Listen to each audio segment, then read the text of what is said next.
What is going on, YouTube? I'm Lamont at Large. Today I am at the Old City Cemetery here in Lynchburg, Virginia, and I'm here to talk about a very despicable man that was executed by the state of Virginia for a very nefarious and devious crime. That man's name is Wayne Hedrick. This story mainly involves two scumbags by the name of Wayne Hedrick, 18 years old, and Trevor Jones, 19 years old.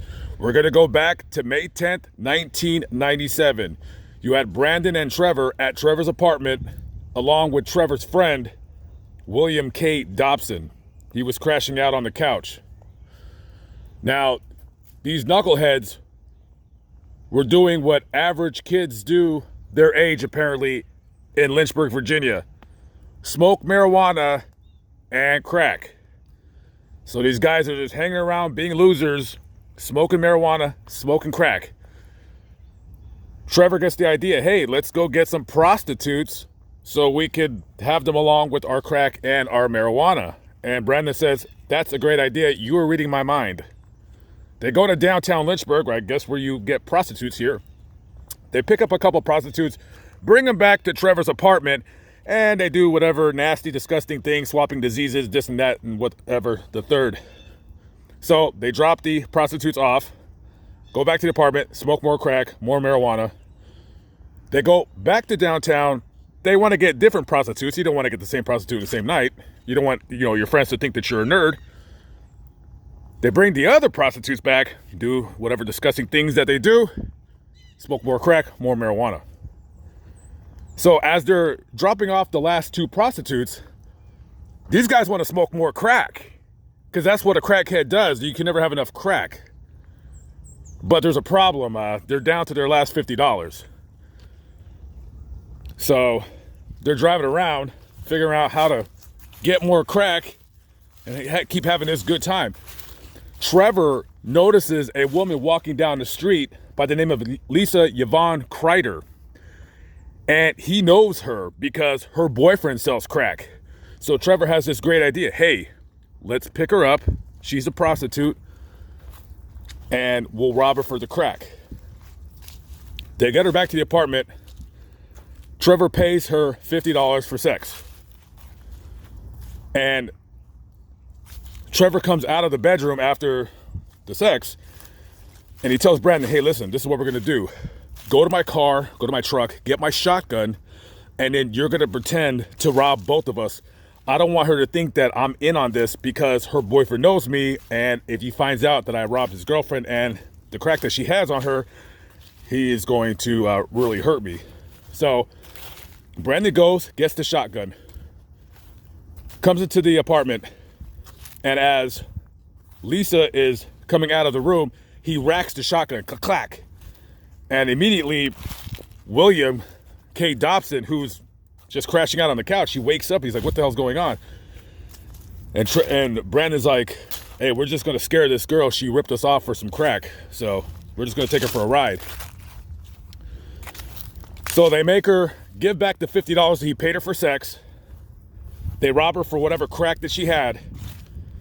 And they tell her, get in the truck. We're going for a ride. They leave William at Trevor's apartment. Trevor and Brandon get into the truck. They handcuff Lisa and they put duct tape on her mouth and on her eyes. So as Trevor is driving, they're figuring out what they should do because now it's become apparent that she knows that Trevor is in on this. And she's crying and pleading for her life. She says, please, I have two kids. Please don't do this to me. I'll give you whatever you want. After that, Brandon decides that, hey, I didn't get a turn with her, so he starts raping Lisa. After he's done, they're still driving around because they don't know what to do. I mean, she could easily just call the cops and they'll be in prison for many, many years. They've already kidnapped her. They've already robbed her at gunpoint, and now Brandon has already raped her. Lisa is pleading for her life. She says, please don't do this. I'll do whatever you want. Brandon says, Well, if you give me oral sex, I'll think about it. So she does that. He sodomizes her while Trevor's driving. Again. He's done. They're giving each other the eye. They know what they got to do now. They got to kill her. So they drive over to the James River along the riverbank. And by this time now, the sun is barely coming up. It is May 11th, 1997. She has duct tape over her ears, over her mouth. They march her to the riverbank. Trevor looks at Brandon. He says, "You know what you got to do, man." And Brandon gets the shotgun and, standing from about 7 feet away, pulls the shotgun up to Lisa's face, pulls the trigger, blows her face off. She's killed instantly. They leave her body there, jump in the truck, head back to Trevor's apartment. Not barely a few hours later, a couple of guys going fishing find the body of Lisa Crider. It is Mother's Day, May 11th, 1997. They call the police come. Obviously, this is a murder. She was unrecognizable. So after word hits the news that there's been a murder in Lynchburg and they come down off of their crack-induced haze, they say, "Oh crap," realize what we've done, and they flee Virginia. They hop in Trevor's truck and they take off up northwest. Now I'm assuming when William K. Dobson hears what happened, he called the police. They come to the apartment, they interview him. They're asking, where's Brandon? Where's Trevor? He doesn't know. So there's an APB, all points bulletin on a lookout. They give the description of the guys and their truck. They're eventually caught the very following week hiding out in Lincoln, Nebraska. When they search the truck, oh, guess what we have? We have the shotgun. We have the murder weapon. Still with them.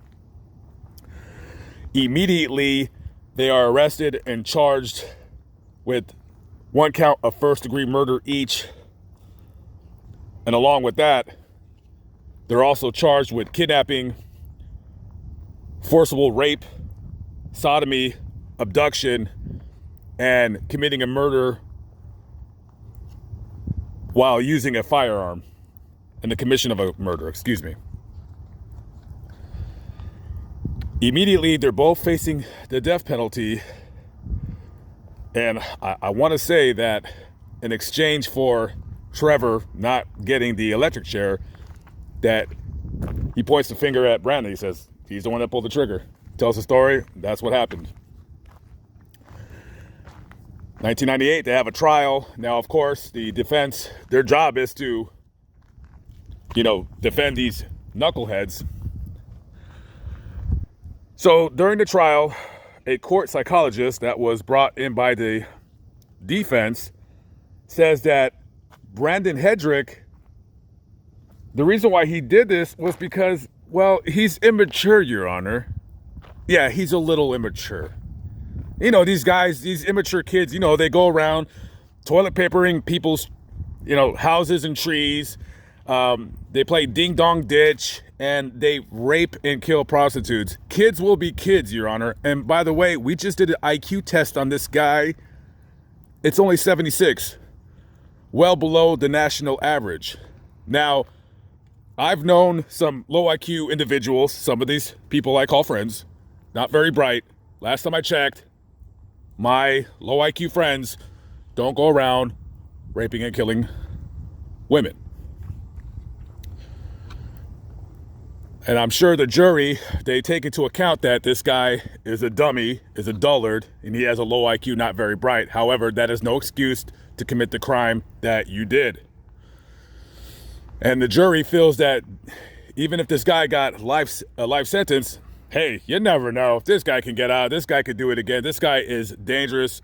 He is a person that we do not want on the streets of wherever you live. July 22nd, 1998, the jury reaches a verdict, guilty on all counts for both Trevor and Brandon. Trevor is sentenced to multiple life sentences. Brandon is giving the death penalty. Hey, Brandon Hedrick, you just been given the death penalty. What are you going to do next? Well, you're not going to Disneyland. You're going to the electric chair. Well, not really the electric chair. You see, back in those days when Virginia had a death penalty, they gave the inmates a choice. It's always nice to have choices in our life, right? Choices make champions, or chances make champions, whatever that saying is. So they say, listen, pick your opportunity on how you're going to go out. You either have a choice of lethal injection, or you have the choice of the electric chair. And rumor is that the lethal injection could be quite painful if administered improperly. So he says, well, I've never really heard anything bad about the electric chair other than people's heads being set on fire at the time. I think I'm going to go ahead and choose the electric chair. That way it'll be less painful, and, hey, I'll go out like that. Why not? July 22nd, 2006. Today's the day. Today's your execution date. So Brandon, for his last meal, he has a cheese pizza, a bacon hamburger, no cheese on the hamburger. I don't get that one. Cheese on the pizza, but not cheese on the hamburger. Okay, sure. Chocolate cake and an apple pie. He did not want anything to drink. I thought that was weird. Me personally, I would have probably got some milk to go with that chocolate cake. But hey, I'm not going around committing disgusting crimes. He is led to the execution chamber. He gets to sit in Old Sparky, or whatever they called their electric chair in Virginia. He is strapped down. Those leather belts around his chest and legs, nice and tight. So the warden says, hey, Brandon, do you have any last words? And he says, yes, quote, I pray for everybody that believes in Jesus Christ in heaven. And I pray for the people that are unsaved, that they will accept Christ, because they know not what they do and will accept Christ one day. I'm ready to go and be free. I would have personally loved, and I'm pretty sure Lisa's family members and her 2 children would have loved to have heard him say that before he did that disgusting, nasty, horrible thing to their mother, to their sister, to their niece, to their aunt. That would have been cool if he would have found Jesus when he was 12. But per usual, people get put in prison, put on death row. Hey, Jesus, right? It's easy to find Jesus in a place that you are confined into a cell 23 hours a day and you have no other way out, and you are about to meet your ultimate demise. They strap him into the electric chair.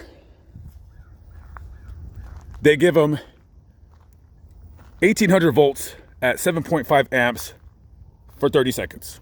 Then you wait 60 seconds. Then that's followed up by a 60-second jolt of 240 volts at 1.5 amps. You wait 5 minutes because the body's still hot. You don't want to get burned. And then doctor comes in, puts the stethoscope to his chest, and yeah, he's dead. Rightfully so. So this is the scatter garden at the old Lynchburg Cemetery here. And this is where Brandon Wayne Hedrick's ashes were scattered. Now, you can see these nameplates right here. These are the names of the people that had their ashes scattered at the scatter garden. And right over here, you will see the rapist murderer Right there.